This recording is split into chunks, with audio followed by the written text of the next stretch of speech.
2022 elections. The government eases some quarantine and travel rules as the health department confirms the downward trend in COVID-19 cases is no longer artificial. And a first for the country, the CEO of online news agency Rappler, Maria Ressa, along with a Russian journalist, wins the prestigious Nobel Peace Prize for efforts to safeguard freedom of expression.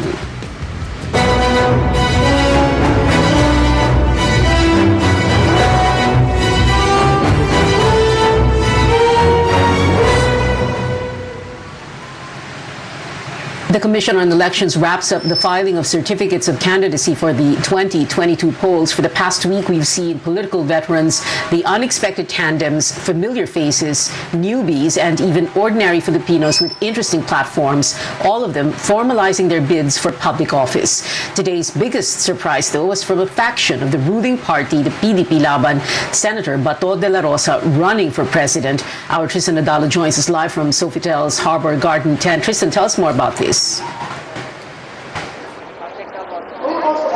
Pia, in what could be a surprise move from PDP Laban Party or faction led by Energy Secretary Alfonso Cusi, Senator Ronald Bato de la Rosa has filed a certificate of candidacy for president. De la Rosa said that he accepted the nomination because the party told him that they could no longer find anyone or a standard bearer who could continue the legacy of President Rodrigo Duterte. De la Rosa, however, said that he is open on the possibility of Davao City Mayor Sara Duterte replacing him. But De la Rosa also defended accusations or claims that he is making a mockery of the election process. Let's listen in. Look like a mockery to you? Huh? Sir, but you say... Do I look like a mockery to you? I won as a senator. Number 5 po ako last election. Also earlier, President Duterte showed his full support to the PDP Laban senatorial slate to file their COCs this afternoon. It includes Chief Presidential Legal Counsel Salvador Panelo, Agrarian Reform Secretary John Castriciones, the ICT Secretary and former Senator Gringo Honasan, Presidential Anti-Corruption Commission Chairman Greco Belgica, and House Deputy Speaker Rodante Marcoleta, as well as Robin Padilla and broadcaster Ray Langit. Mocha Uson also filed their COC for party list representative under MOCA or Mothers for Change party list. The president did not give a speech and immediately left after endorsing and taking photos with the PDP Laban bets. In the meantime, Senator Kiko Pangilinan also filed his COC for vice president this morning. He was accompanied by Vice President Lenny Robredo. Former Ifugao representative and Liberal Party Vice President Teddy Bagilat also filed his COC for senators. Meantime, Senators Win Gatchalian, Laila de Lima, Richard Gordon, and former Vice President Noli de Castro also filed their COCs for senator. The race for party list groups also heats up with star-studded aspirants Nora Honor, Carla Estrada, and party list led by actor Tom Rodriguez filed their COCs. Overall, the Commission on Elections said that the week-long conduct of COC filing nationwide was peaceful, but it ain't over until it's over because the substitution period is still until November 15. Back to you, Pia. Tristan Nadalo there reporting. Davao City Mayor Sara Duterte again rejects calls to run for president. In her latest post on Facebook, the presidential daughter thanks those who express their support, but says she is, quote, presenting myself to the Davaoenos as mayor for the third and last time in my life as a politician, unquote. The mayor is also calling on the public to work together for honest, orderly, and credible elections during the week-long filing of COCs in Pasay. Her supporters, donning green, have gathered outside Sofitel's Harbor Garden tent. They include a group of barangay officials from Davao City who flew into Manila earlier this week. For Presidential Chief Legal Counsel and senatorial aspirant Salvador Panelo, it's not yet too late for Sara Duterte. And then, lahat nananalangin na dumating siya. Oh, meron pa naman November 15 kung hindi dumating yan. So, maasa tayo na substitution yung gagawin? Maraming umaasa na sana magbago ang kanyang isipan. Pero as of now, wala po tayong info kung Sa ngayon, ang alam ko nasa Maynila siya, hindi siya tumuloy ng Singapore. Hindi ko alam kung nagdarasal pa ang mong taong bayan.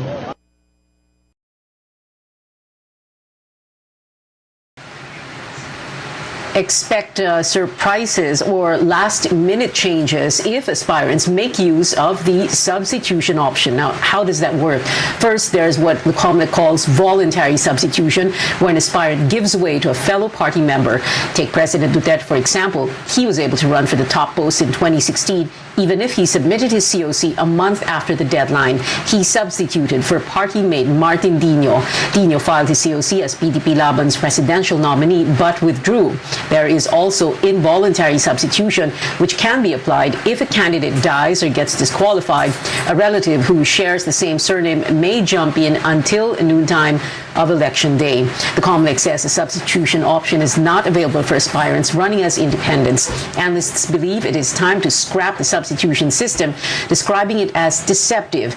There is a November 15 deadline, so names in the ballot will only be finalized after that. You're fooling the people. You're lying to the people. From the very beginning, you know what you want to do. And then you just pretend that you've changed your mind. The COMELEC says it will issue a tentative list of COC filers this October 29th. Now, the opposition tandem has been revealed. Vice President Leni Robredo picks Senator Francis Kiko Pangilinan as her running mate. But what made her choose Pangilinan, and why is she running as an independent? Our senior correspondent, Anjo Alimario, gives us details. It's official. Vice President Leni Robredo and Senator Francis Pangilinan are the faces of the opposition in next year's elections. Facing the media for the first time, Robredo explained why she chose Pangilinan. Unang-una, matagal na kami magkasangga sa laban. Pangalawa, shared yung aming mga paniniwala, mga prinsipyo, mga aspirations para sa bayan. Paano namin dadalhin yung bayan? Pangilinan turned emotional as he accepted Robredo's challenge. Ang pangarap ko para sa bayan, sana all may trabaho at maayos na kita. Sana all may sapat na pagkain sa mesa. Sana all may bakuna. Sana all ligtas. Ligtas sa sakit. Sana all may sariling tahanan.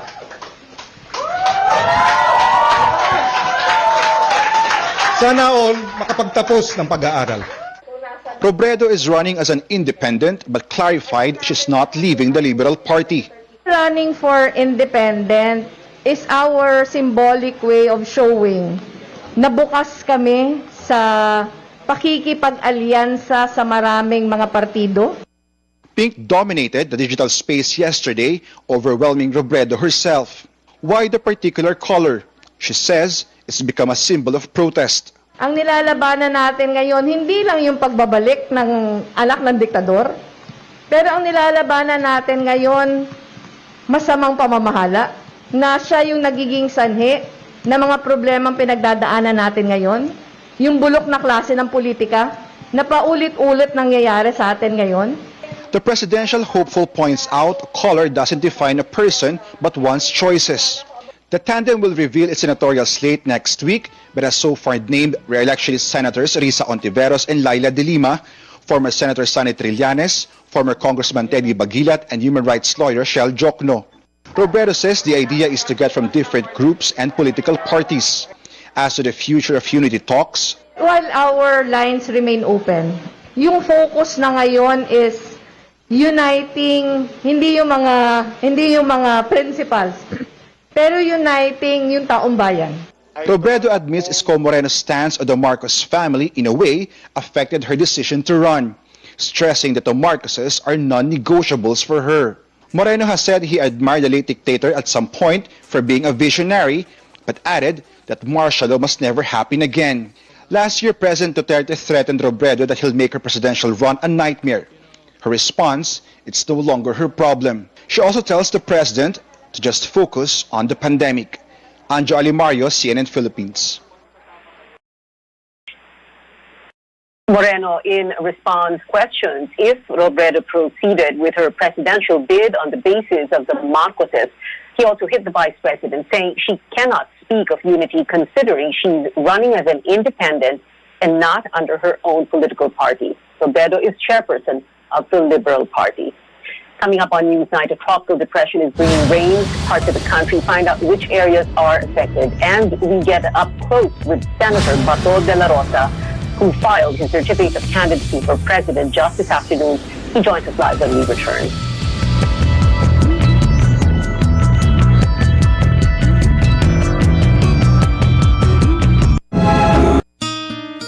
Oh, anyari sa'yo? Ba't nakasimangot ka? Alam ko na. Masakit ang katawan mo, ano? Sa sobrang trabaho? O di kaya masakit ang ulo sa sobrang stress? Break ka muna.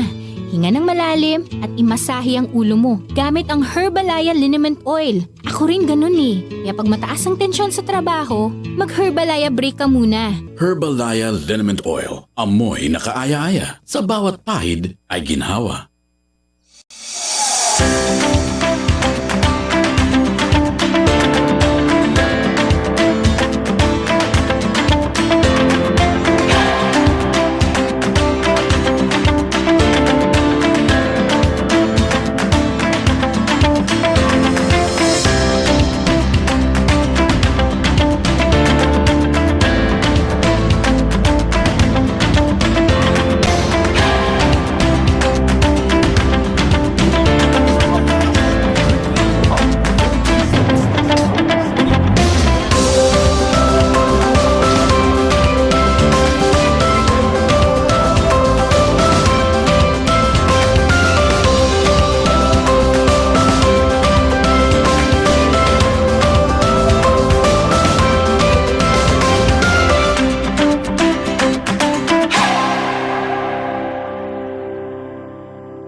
So many questions about what is the federal government doing. Do you get the anger that is out here? How concerned are you about the front line? You don't believe that there's a racial divide here.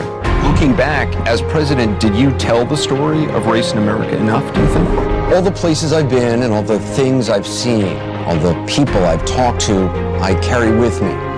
They're part of what I do right here, holding the powerful accountable, keeping them honest. AC 360, Tuesday through Saturday only on CNN.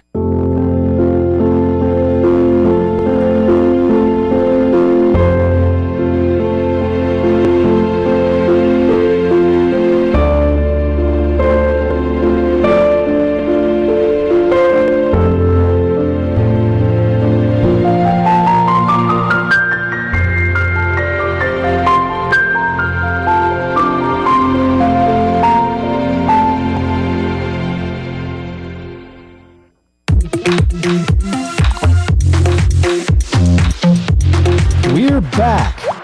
Hell yeah! I take it very, very seriously. This week on Hollywood Express.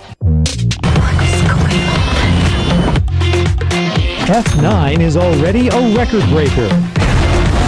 It's very humbling to watch them and be able to take advice from them. A magical reunion is in the works. Every night, we take a hard look at the stories and provide you with multiple points of view from here and around the world. Now, we'll bring you more news you can use from the trading floor and the global markets, and bring you more news you can trust in business and finance. Buy, sell, hold on The Final Word, weekdays at 9 p.m. only on CNN Philippines.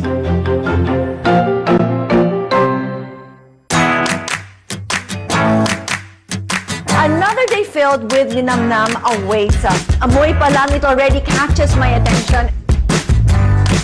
The recipe is as easy as 1, 2, and 3. Gawin mo yan sa bite at siguradong hindi ka magkakamali. My verdict is wow. I can't wait to serve this to my family. It is so delicious. I'm Christine Jacob Sandejas, and welcome to Wholesome Meals, Better Life.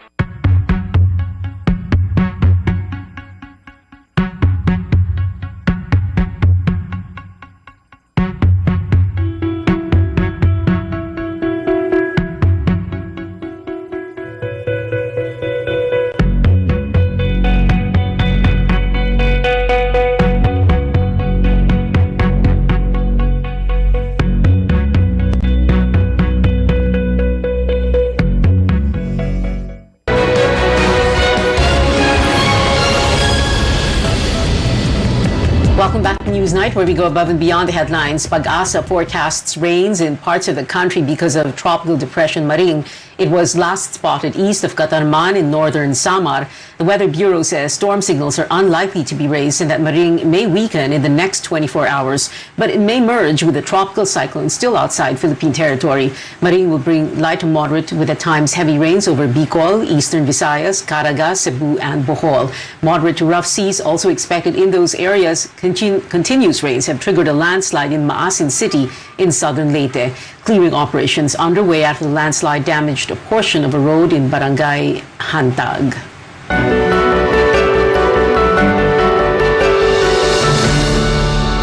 The Interagency Task Force gives the go signal for the shorter quarantine of inbound travelers. Its spokesman, Harry Roque, says those coming from green or yellow areas only need to undergo a 10-day facility-based and home quarantine from the original 14 days. But this is exclusive to fully vaccinated individuals. Roque says those unvaccinated or partially inoculated must still complete the 2-week quarantine. The same applies to travelers whose vaccination status cannot be validated. Green and yellow countries are those tagged as low and moderate risk. Meanwhile, more people are now permitted to go to areas under the lowest quarantine levels, or GCQ and MGCQ. The IATF says point-to-point interzonal trips will be allowed for the fully inoculated, senior citizens, persons with comorbidities or health risks, and pregnant women. This will also be imposed on individuals below 18, but strict compliance to health protocols must be observed. Now, the health department says the downward trend in COVID-19 cases is no longer artificial, citing the decrease in positivity and hospitalization rates. But it notes that the Cordilleras, Ilocos, and Cagayan Valley remain at high risk, and that cases in Bicol, Mimaropa, and the Zamboanga Peninsula are increasing. Meanwhile, the Food and Drug Administration says there is still no need for booster shots for now, citing data on breakthrough infections. Carolyn Bonkin tells us more.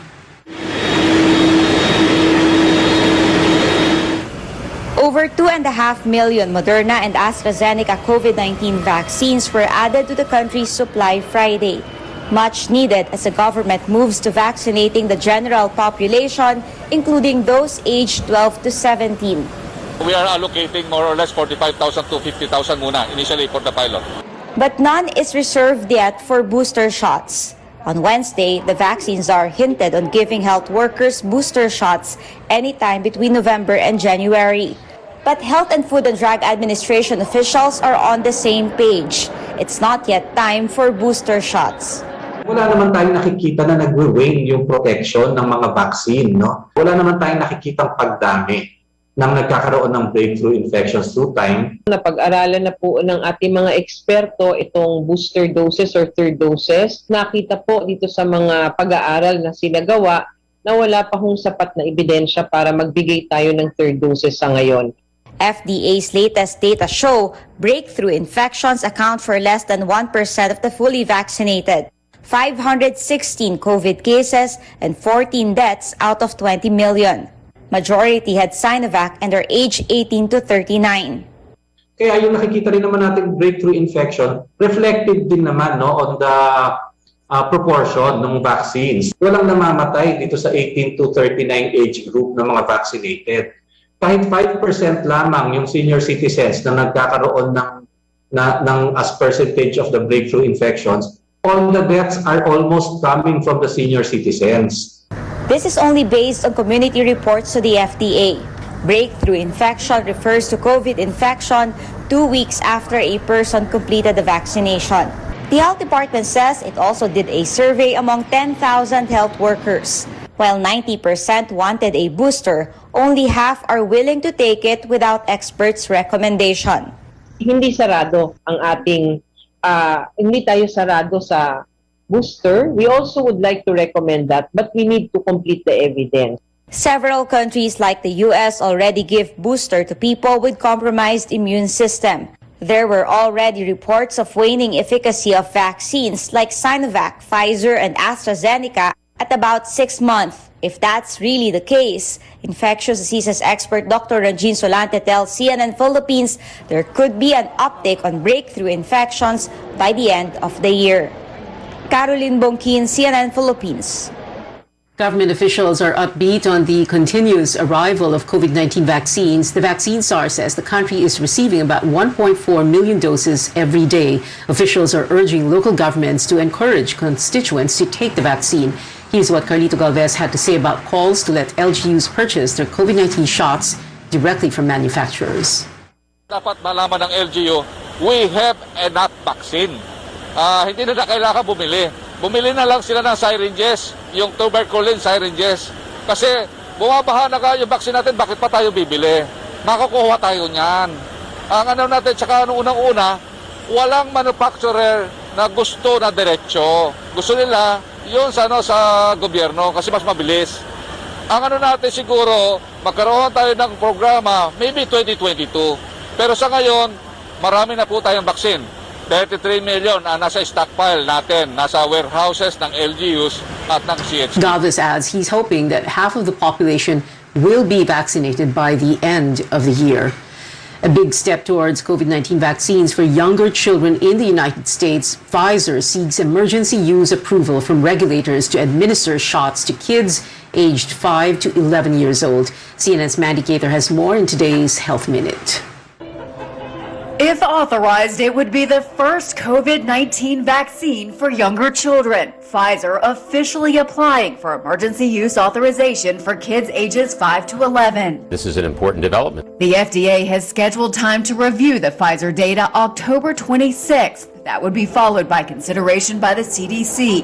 While it's still unclear how long a decision may take, here was the timeline for adults. Pfizer applied for an EUA on November 20th, 2020. It was authorized December 11th. We are ready. We have the supply.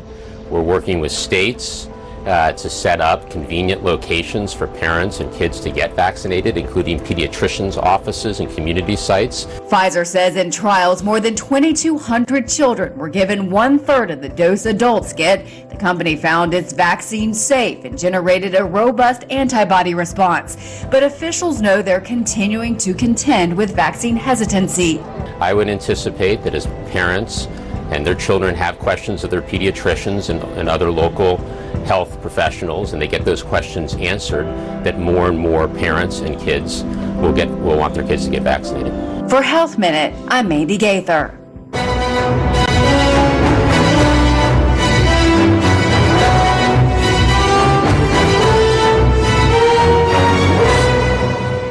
Updates now on the last-minute additions to hopefuls for local posts here in Metro Manila.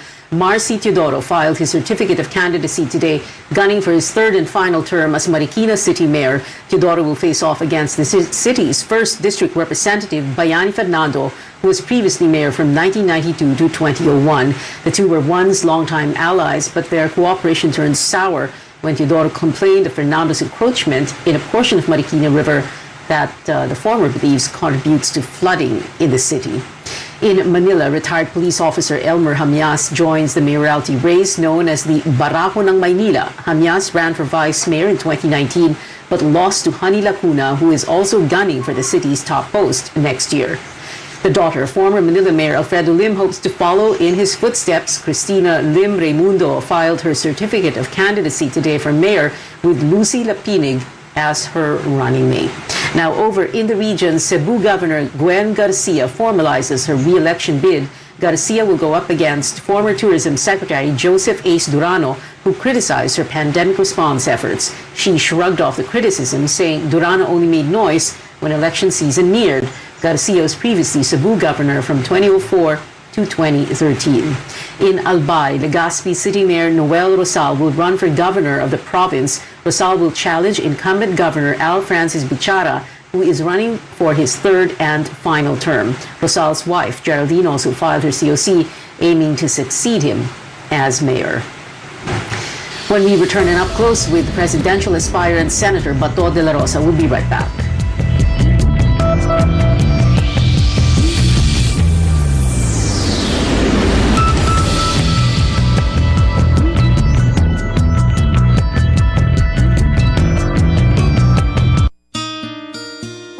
Sa'yo, ba't nakasimangot ka? Alam ko na, masakit ang katawan mo, ano? Sa sobrang trabaho? O di kaya masakit ang ulo sa sobrang stress? Break ka muna. Maghinga ng malalim at imasahe ang ulo mo gamit ang Herbalaya Liniment Oil. Ako rin ganun eh. Kaya pag mataas ang tensyon sa trabaho, mag-Herbalaya break ka muna. Herbalaya Liniment Oil. Amoy na kaaya-aya. Sa bawat pahid ay ginhawa. Para mapaghandaan ng forever at harapin ang bukas nang may maaasahan. Simulan mo na ang forever mo ngayon. Fund your forever with Pag-ibig Fund. Register today! For my babies, only vet-approved Nutri-Chunks puppies. The only one with active boost and prebiotics na Pampalisto. Made with real meat with essential nutrients to help them grow strong and healthy. Happiness! Listo, ganado sa Nutri-Chunks puppies. San Miguel flavored beer! Yay!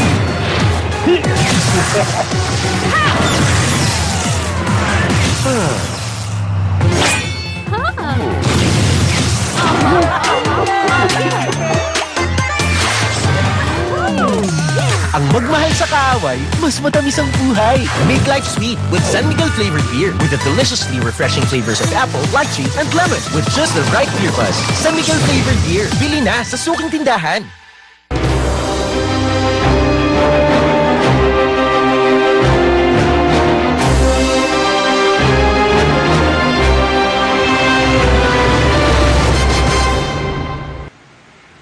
Welcome back to CNN Philippines. I'm Pia Ontiveros. Going back to our top story, Senator Bato de la Rosa is gunning for the presidency in a surprise move. On the last day of the filing of COCs, de la Rosa will be running under the ruling party, PDP Laban. He now joins us live for Up Close. Good evening, Senator Bato, and thank you very much for joining us, sir. Nagulat naman po kami sa inyo para po kayong, for lack of a better comparison, para po kayong Jack in the Box. Biglang lumabas kayo ng ganon. Nakakagulat naman. Well, diskarte yan, Pia. Para pag maaga ka kasi mag-announce, diskarte. Sisirain ka kaagad. Kaya, tama yung last minute na pag-file natin. Oo, so parang diskarte na surprise. Pero sir, last minute na pag-file, tapos sabi nyo, hindi na, parang hindi ma-transmit, malaman ng ibang tao. Pero last minute din po ba yung decision na mag-file kayo? Kasi nga, walang nag-file this morning na isang nagngangalang Sara Duterte. Ganun po ba?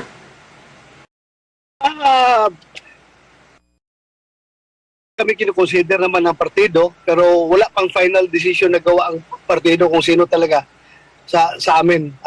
Kinukonsider na kami noon pa. Pero ang final decision is itong mga letter based na lang ng itong pag-filing na. Well, to be frank, just in case, ganito lang ang status natin. Just in case, makapag-decide si Inday Sara na tumakbo at madesisyonan ng partido namin, ng PDP Laban, na i-adapt siya as our standard bearer, then magka-desisyonan talaga na siya ipapalit sa akin, so no problem with me. I will abide by party decisions. As I have said, I am a good soldier. Sunod lang ako sa instruction ng aming partido.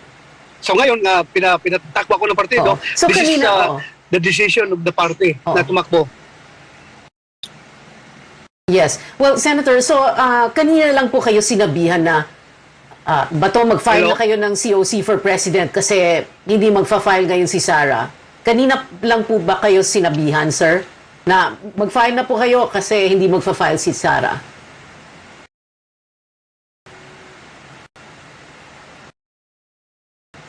To be frank, Senator Bato? Hindi naman kanina lang. May mga usapan na kami kung pwedeng ako ang tumakbo as standard bearer ng aming partido. Hindi naman right away, kanina lang. Okay. Pero sir, ang problema lang po, paano po yung rules on substitution? Because ang kailangan po ata, miyembro din ng partido. Si Mayor Sara ba is a member of the PDP Laban? Hindi po ba siya ay miyembro and, a leader of the hugpong ng pagbabago? And if that is the case, paano po yon? Paano po siya magsa-substitute for you if, like you said, you're standing in there, and if she decides na gusto niya tumakbo, you will step aside. So how is that going to happen kung hindi po siya member ng PDP Laban? May proseso naman na gagawin niya, no? But again, mahirap pangunahan si Mayor Inday. Depende nga kung gusto niyang tumakbo under the PDP Laban Party. At kung gusto man talaga niya at madesisyonan ng aming partido na siya i-adapt as our standard bearer, pwede naman siyang mag-take out kaagad-agad at bibigyan ng kuna, then pwede siyang tumakbo. Okay. But like you said, sir, this is a standby option, no? Basta't nag-file na kayo para meron ng standard bearer, para merong running mate si Bongo, who's running for VP. Pero paano po kung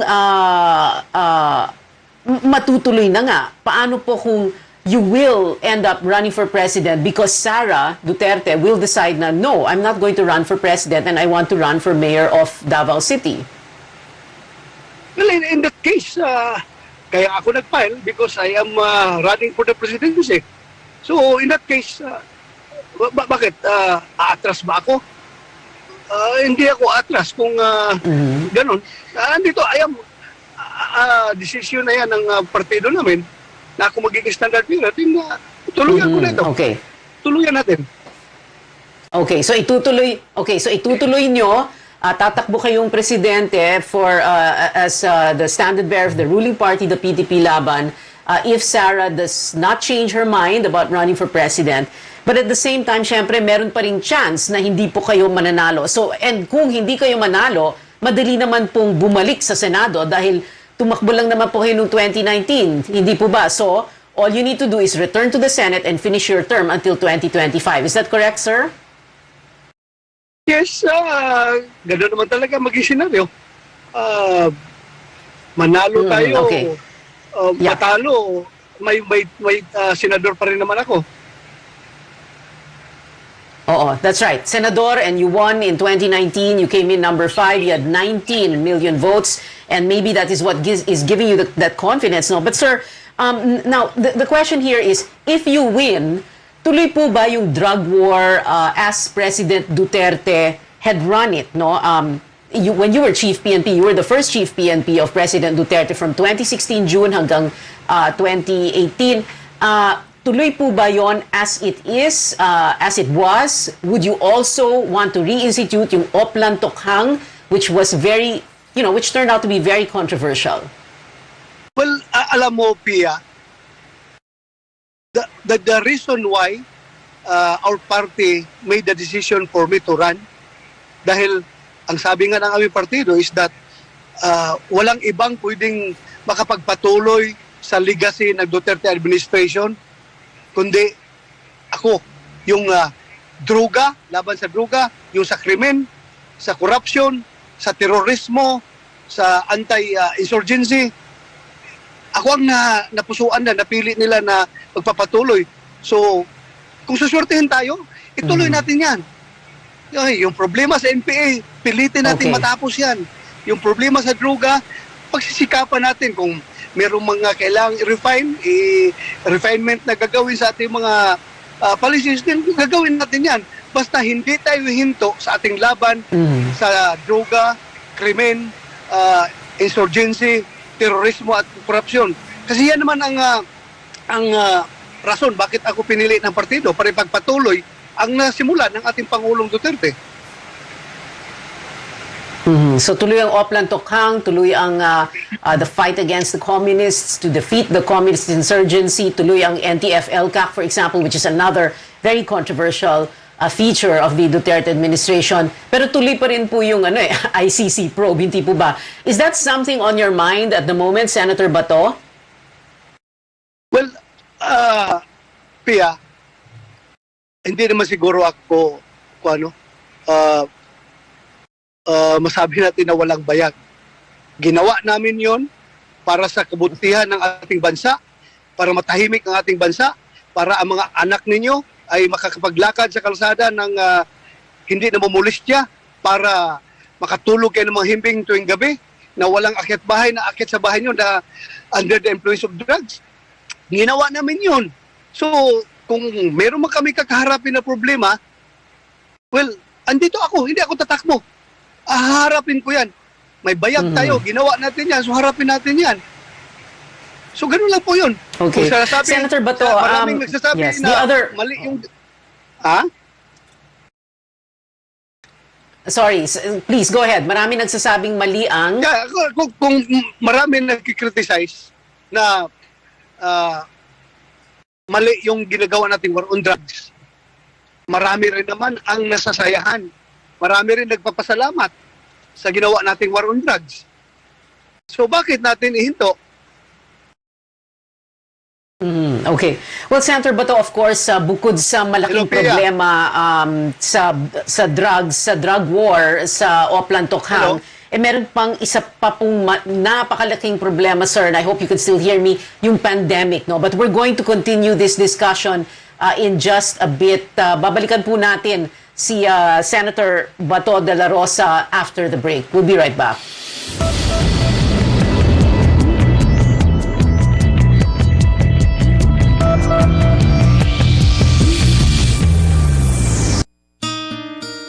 Anyari sa'yo?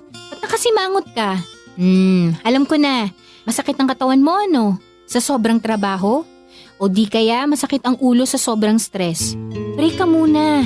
Hinga ng malalim at imasahe ang ulo mo gamit ang Herbalaya Liniment Oil. Ako rin ganun eh. Kaya pag mataas ang tensyon sa trabaho, mag-Herbalaya break ka muna. Herbalaya Liniment Oil. Amoy na kaaya-aya. Sa bawat pahid ay ginhawa. Sandejas, and welcome to Wholesome Meals, Better Life. Every night, we take a hard look at the stories and provide you with multiple points of view from here and around the world. Now, we'll bring you more news you can use from the trading floor and the global markets, and bring you more news you can trust in business and finance.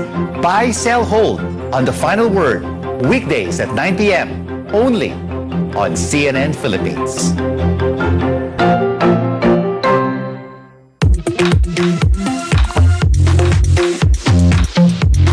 We're back. Hell yeah!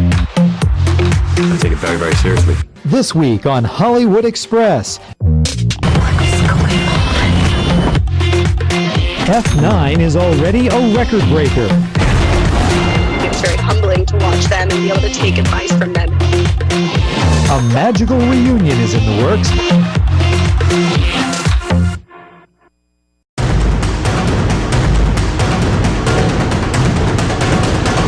Bawal muna ang pakikipag-usap sa loob ng mga tren ng MRT. Some residents are back on the streets of Sampaloc, Manila after the 48-hour lockdown. Pagtaas ng mga kaso ng COVID-19 dito sa bansa. Naglagay na ng mga improvised barriers para sa mga nagbibisikleta. Typhoon Ulysses, a super typhoon. Christine Matulak, CNN Philippines.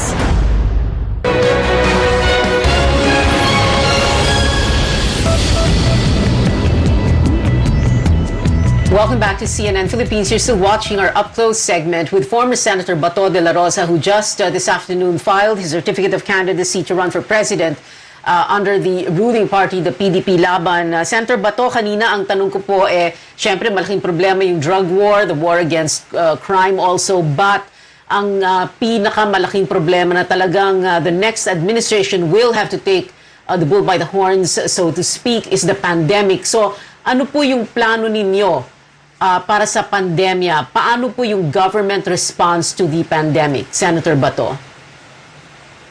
Well, gagawin natin yan para makarecover tayo sa epekto ng pandemic. Kung mapala rin man, dapat kubuha tayo ng magaling na economic team natin para siguradong maganda yung mga gagawin natin programa. Yun po ang ating gagawin.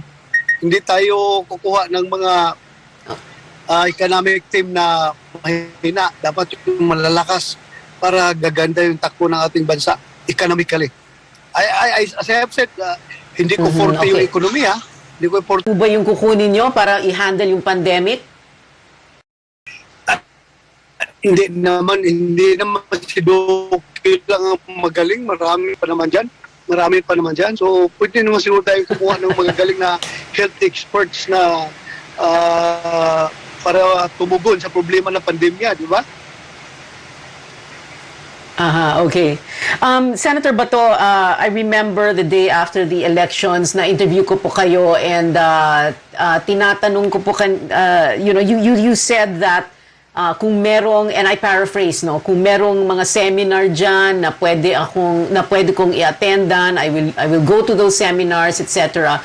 And that kind of stuck to people's minds, no. So now the question is, if you're running for president, you filed COC for president, so ngayon pa lang, talagang puspusan na ang inyong paghahanda para maging Pangulo. You will really do everything in your power to prepare just in case you do run and you do win as president.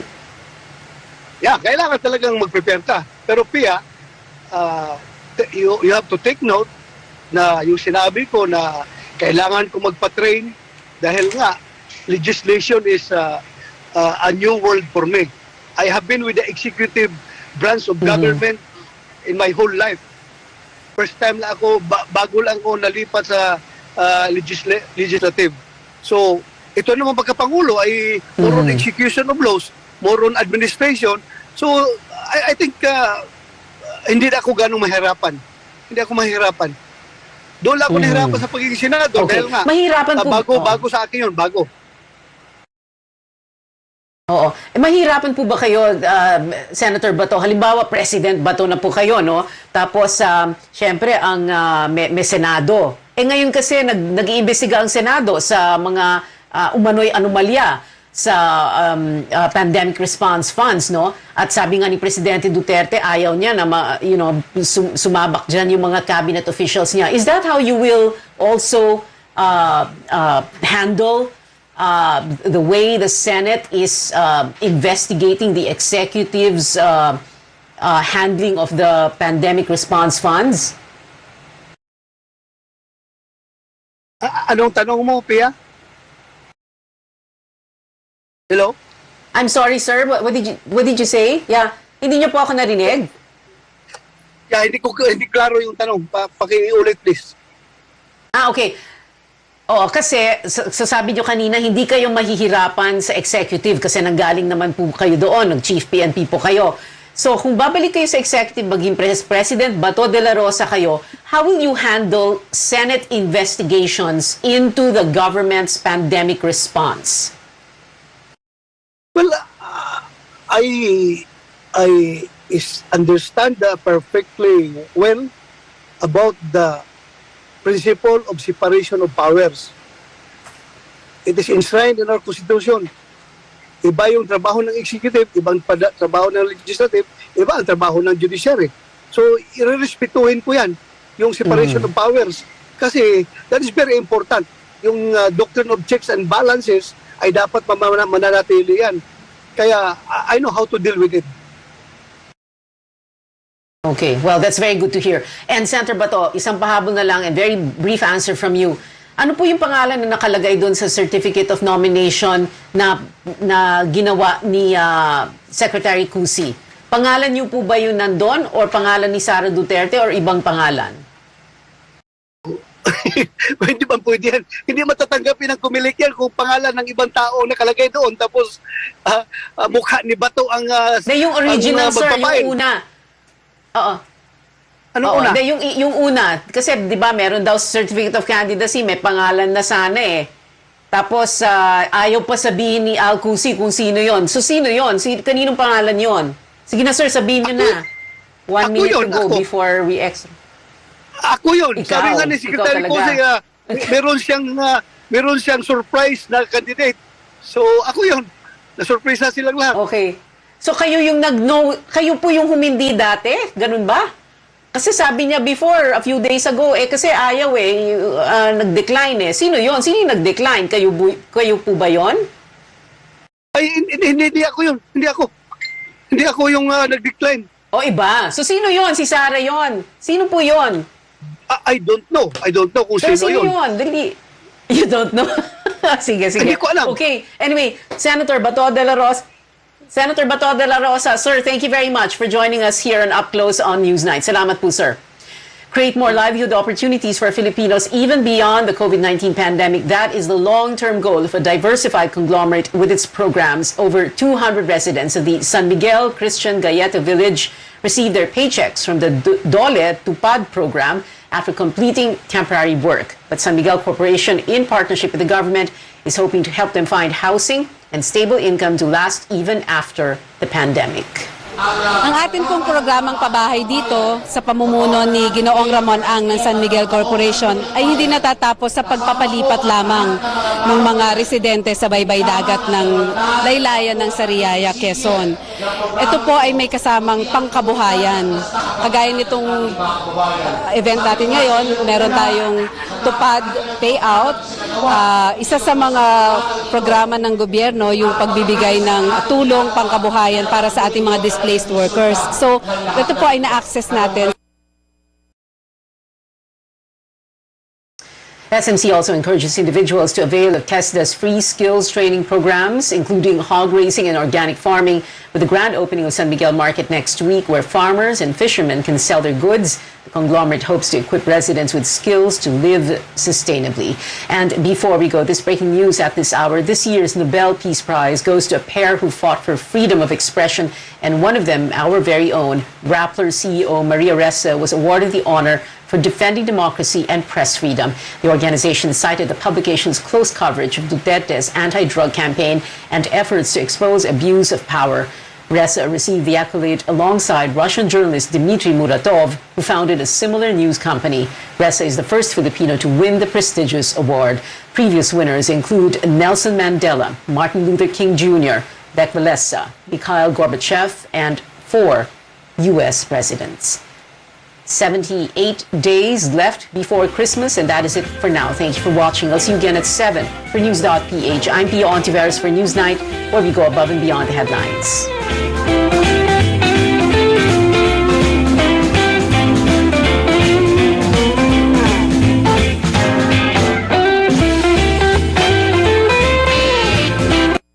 This program is brought to you by RPN Radio Philippines Network, Radyo Ronda, DXKT Davao, member, kapisanan ng mga broadcaster ng Pilipinas.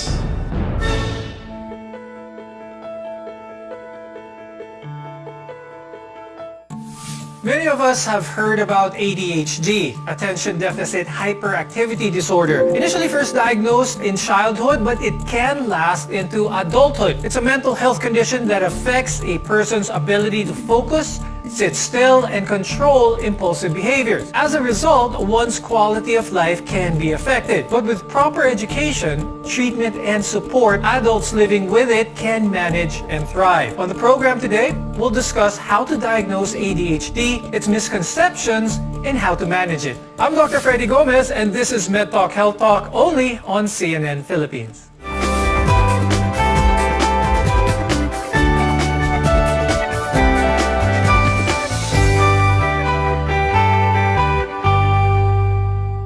ADHD often goes unrecognized throughout childhood, but the more responsibilities we have as we get older, the greater the demand on our capacity to focus, stay organized, and be reliable. This is why it's important to diagnose and treat the condition as early as possible. Let's welcome our guests for today. With us is Dr. Corazon Angela Cuadro. She's an adult psychiatrist from the Medical City. Also with us is Dr. Angie Sievert Fernandez. She's a child developmental psychologist from the St. Luke's Medical Center. Dr. Quads, tell us what it means for adults with ADHD to lack focus, because it's a bit more than just finding it hard to listen in class or to listen to a speech, isn't it? In adults, we usually see manifestations in terms of impulsivity, irritability, a difficulty focusing, maybe some restlessness, a little fidgeting over here and there.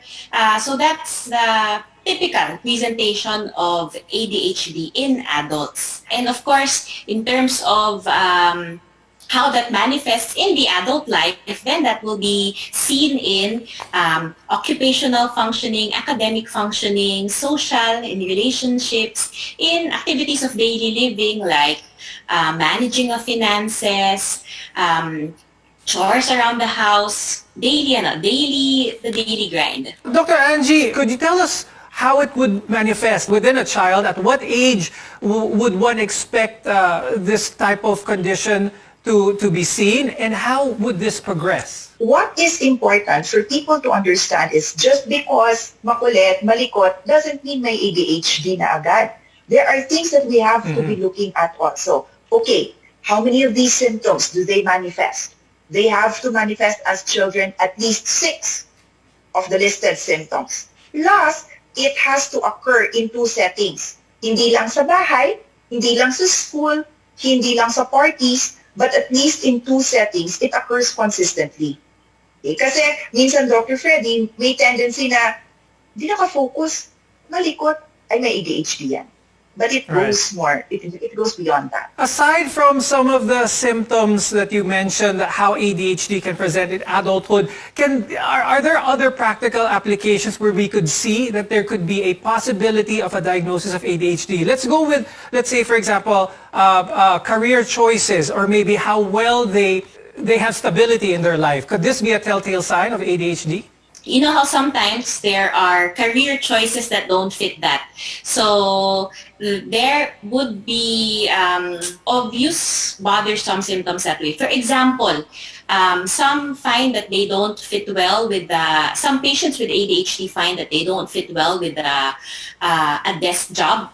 Some find that they thrive more when they are out in the field. Halimbawa lang po yun So maybe that's an example. How would someone know the difference between maybe just a plain behavioral problem and that of ADHD? So how would ADHD in an adult be diagnosed? It would be worthwhile to go for at least an initial evaluation.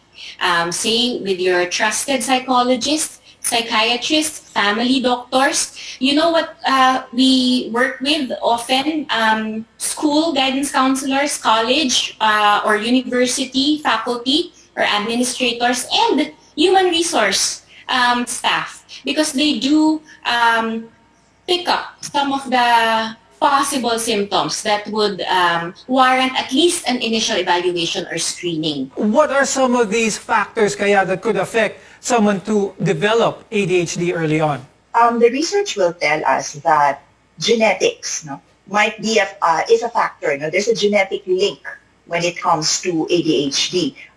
There are, let's say, associations, causal associations, we call it. Like, for example, maybe between alcohol use during pregnancy and all of these things, or premature birth, or exposure to lead paint in childhood.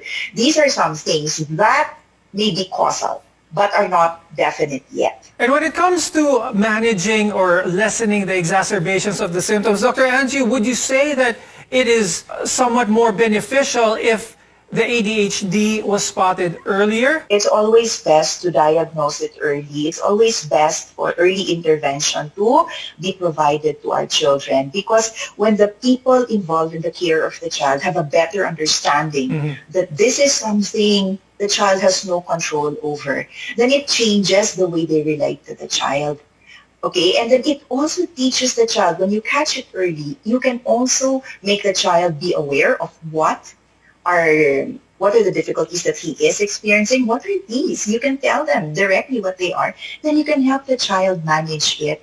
Ang nangyayari kasi, Dr. Freddy, and over the years of working with children with ADHD, there can be damage done over the years if this is not caught early. So, for example, sasabihin, kulit-kulit, nakakainis talaga, hindi marunong sumunod, interrupt, and so the child gets name-called, the child gets ostracized. It can affect relationships. So imagine the impact of that on the child. If the child just thinks, siguro magulo lang ako, kung hindi niya alam. So there can be repercussions when it is diagnosed at a later age, and also because interventions are not provided. Now, symptoms of ADHD can make life difficult for the adults living with the condition. We'll discuss these challenges after a short break. Stay with us on MedTalk Health Talk. You're watching CNN Philippines.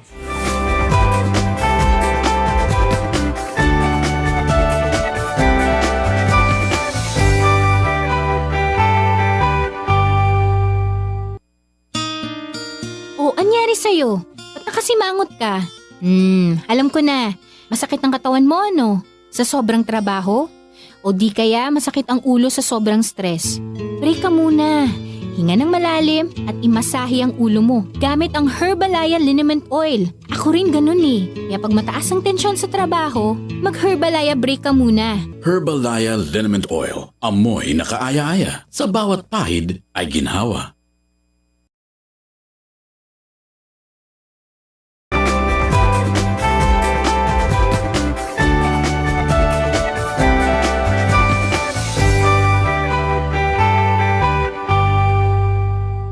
From work to house chores and raising a family, life can be overwhelming for many of us.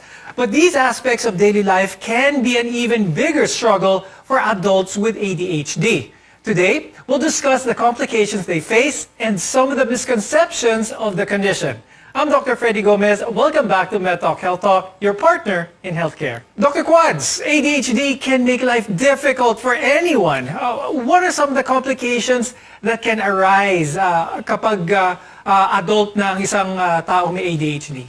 Children and adolescents and eventually adults, if they don't understand that the experience or the manifestations are actually symptoms of ADHD, they tend to grow up believing, feeling, thinking that they are inferior to their peers, to schoolmates, or to office mates, maybe even less behaved, less obedient, or pasaway. Parents may find it difficult initially to maybe think that their child may have ADHD. So are there some concrete red flags that they can look at? And one of those things is schoolwork. So what does the performance of a child with ADHD look like? If a child is predominantly hyperactive, the child will have difficulty staying place. The child will keep on moving.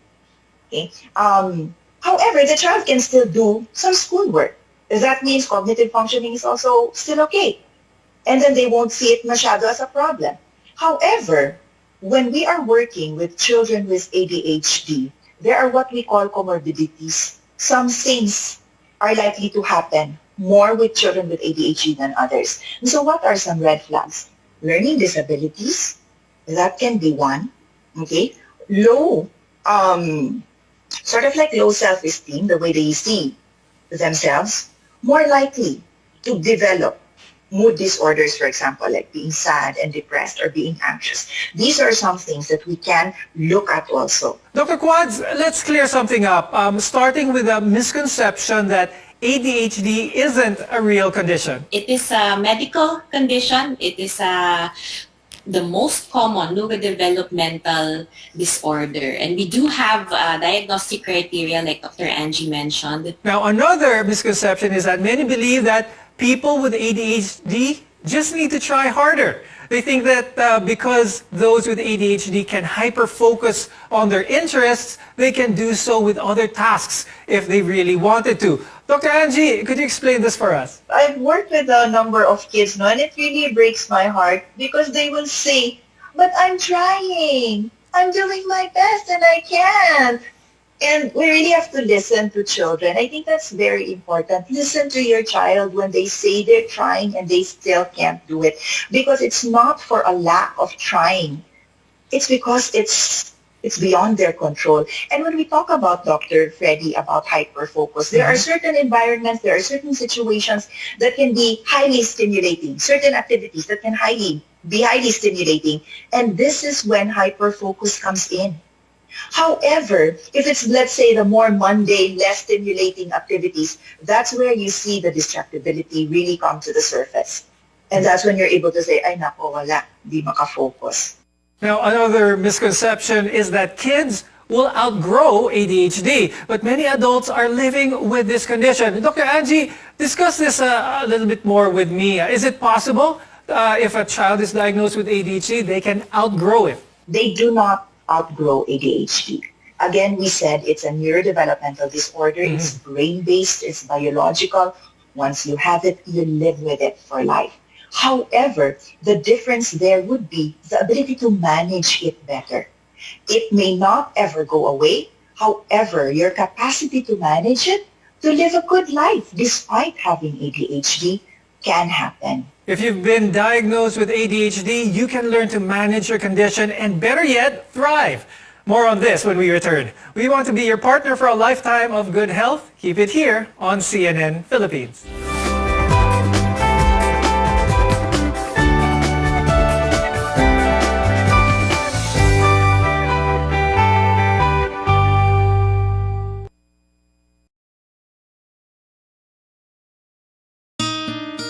Oh, anyari sa'yo? Ba't nakasimangot ka? Alam ko na. Masakit ang katawan mo, ano? Sa sobrang trabaho? O di kaya masakit ang ulo sa sobrang stress? Break ka muna. Hinga ng malalim at imasahe ang ulo mo gamit ang Herbalaya Liniment Oil. Ako rin ganun eh. Kaya pag mataas ang tensyon sa trabaho, mag-Herbalaya break ka muna. Herbalaya Liniment Oil. Amoy na kaaya-aya. Sa bawat pahid ay ginhawa.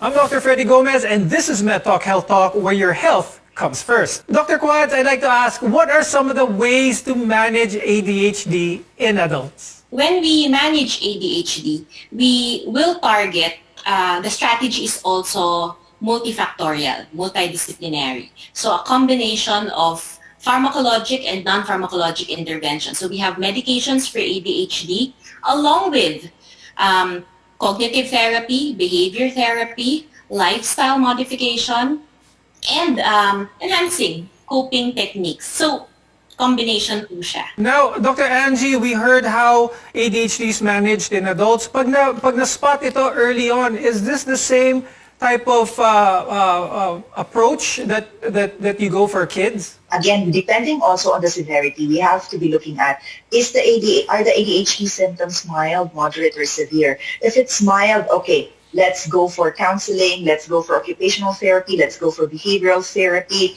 let's go for accommodations within the environment, for example, let's go for lifestyle changes, for example, making sure that the child has physical activity, good food, enough sleep, all of these things. Now, however, if it's moderate to severe, and the symptoms are really, there's a high number of symptoms and it affects the functioning of the child, then we also recommend that they see the psychiatrist for possible medication. Dr. Angie, do we have this type of support system, classes, courses, that can help not just the person who has ADHD, but the families or the loved ones around the individual? Family education is very important. No?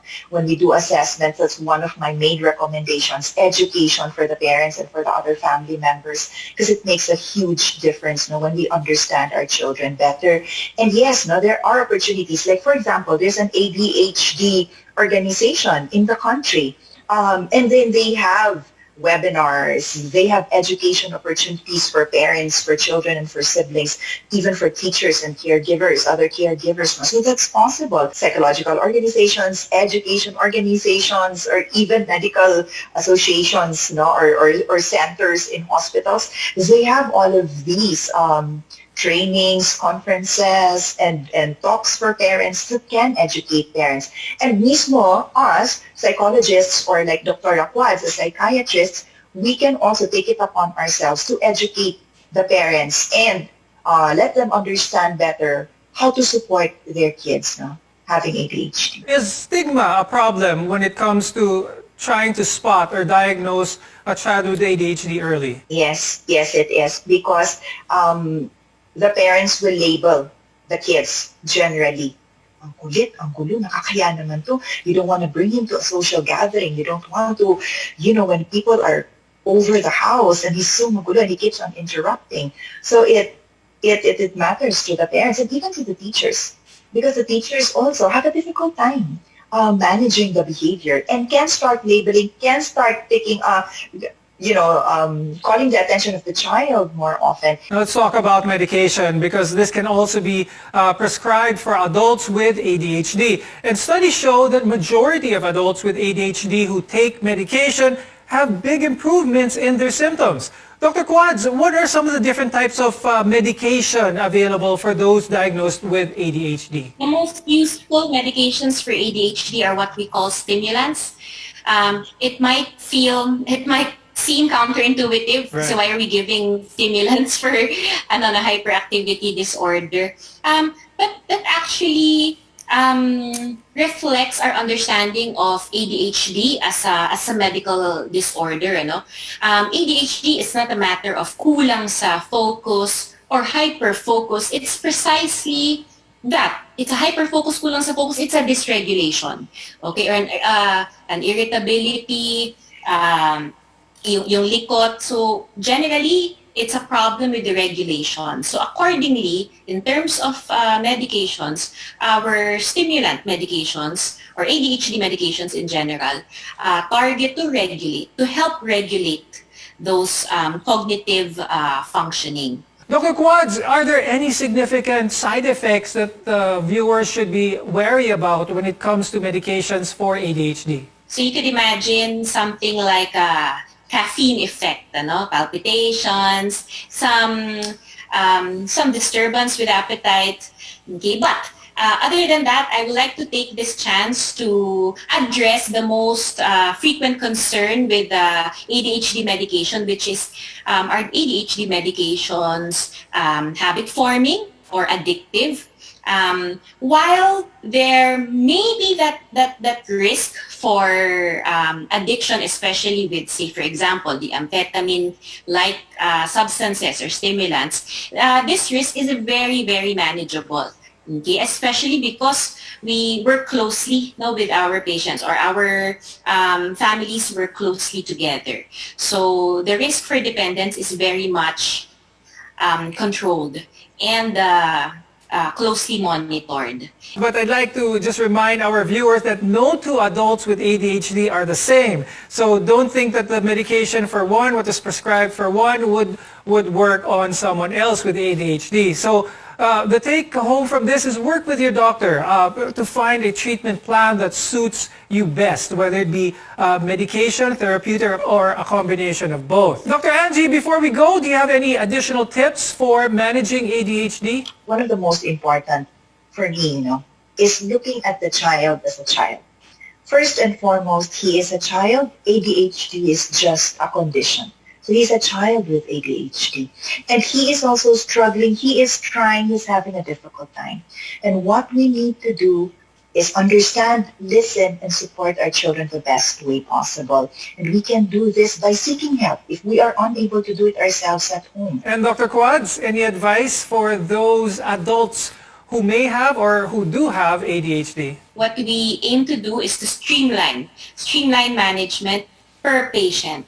And that's what health education or psychoeducation with the family also targets to do. We want to streamline and, as best we can, tailor fit the management for each individual with ADHD. I'd like to thank adult psychiatrist Dr. Corazon Angela Cuadro and child psychologist Dr. Angie Sievert Fernandez for guiding us on today's episode. I'm Dr. Freddy Gomez, and we'll see you again next time. Stay safe, everyone.